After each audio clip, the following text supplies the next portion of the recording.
You probably think your Microsoft Teams messages are private, or at least only visible to your boss if they really wanted to look. Most people assume Microsoft isn't actually reading their work chats or analyzing what they're saying. Ever wonder why a simple chat app needs permission to track your activity patterns? It monitors how fast you respond to messages and analyzes the actual content of your conversations. Today, I'll explain what Microsoft Teams actually collects. The line between work data and your personal data gets way blurrier than most people realize. By the end, you'll understand what your employer can see and what Microsoft keeps for itself. You'll also see why that "I have nothing to hide" argument completely misses the point. Microsoft Teams isn't just a place to send messages and hop on video calls. It's a full productivity surveillance system that watches everything you do. When you're active, when you're idle, how long you spend in meetings. It tracks how quickly you respond to chats, even whether you're reading messages outside work hours. Your company owns all of this data and can pull reports whenever they want. Think of it like having a fitness tracker at the gym, except the gym is your job,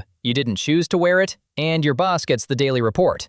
Here's where it gets uncomfortable. Microsoft introduced something called Productivity Score that literally turns all this tracking data into grades for managers. It showed things like how many days you sent emails, how often you participated in chats, whether you collaborated enough with coworkers. After massive backlash, Microsoft removed individual names from the reports, but the tracking still happens. Your IT admin can still see the data. They just have to click one extra button to connect it back to you. Now, here's what most people don't realize about Teams. Even your personal Microsoft account can get tangled up in this mess. If you sign into your personal OneDrive or Outlook on your work computer, things get messy. If you're signed into both accounts in different browser tabs, Microsoft's data ecosystem doesn't keep them as separate as you'd think.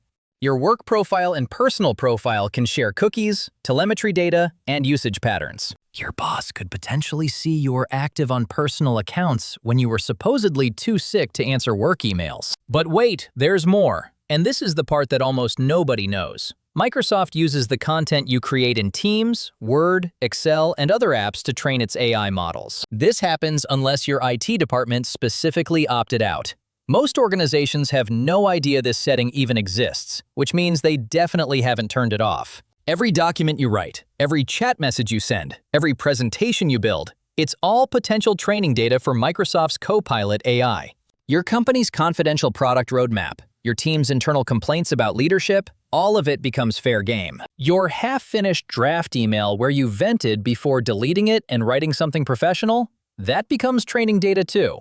This matters because informed consent is supposed to be a thing, and nobody's getting it here. When you started your job, you probably signed some vague, acceptable use policy that mentioned monitoring. It was buried on page 7 between the dress code and the parking rules. You didn't negotiate it. You clicked, "I agree," because you needed the paycheck. Your employer owns everything that happens in their Microsoft 365 environment, but most workers don't actually understand the scope. They think monitoring means someone might check if you're sending company secrets to competitors, not that an algorithm is scoring your collaboration habits and flagging you for not using enough emoji reactions. The common defense is, "I'm not doing anything wrong, so why should I care if they're watching?" But that completely misses the point. It's not about right or wrong. It's about power imbalance and lack of transparency. Imagine your landlord installed cameras in your apartment, but promised they'd only watch the footage if they suspected you of breaking your lease. Technically legal if it's in your contract. But would you feel comfortable walking around your own home? Would you behave exactly the same way, knowing someone could review your every move 6 months later when deciding whether to renew your lease? Here's what makes this especially tricky. The boundaries between work and personal life basically evaporated during remote work, and the technology didn't adjust to protect you.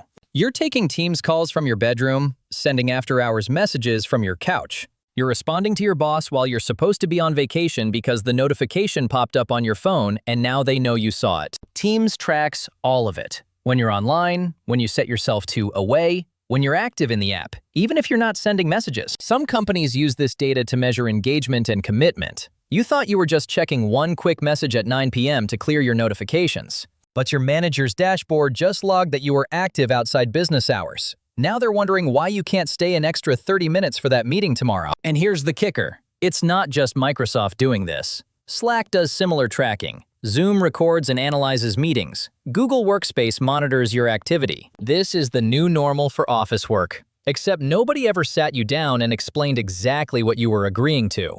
They never gave you a real choice to opt out without losing your job. The software is designed to extract maximum productivity data under the assumption that more surveillance equals better performance. Spoiler alert, study after study shows that constant monitoring actually tanks morale, increases anxiety, and makes people less productive. The data collection goes even deeper than most people realize. Teams doesn't just track what you say, it analyzes how you say it. Sentiment analysis can flag messages as negative or confrontational. The system tracks response times to determine who's a quick responder versus who lets messages sit. It monitors which files you access, how long you have documents open. It even tracks whether you're actually editing or just have the window up in the background. Some companies integrate this with other monitoring tools to create a complete picture of your digital behavior. What really bothers privacy advocates is the permanence of this data.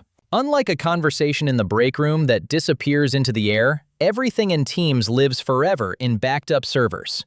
Companies are required to retain this data for legal compliance. That means your messages from 3 years ago can be pulled up in discovery for a lawsuit you're not even involved in. That sarcastic joke you made about the CEO in 2021?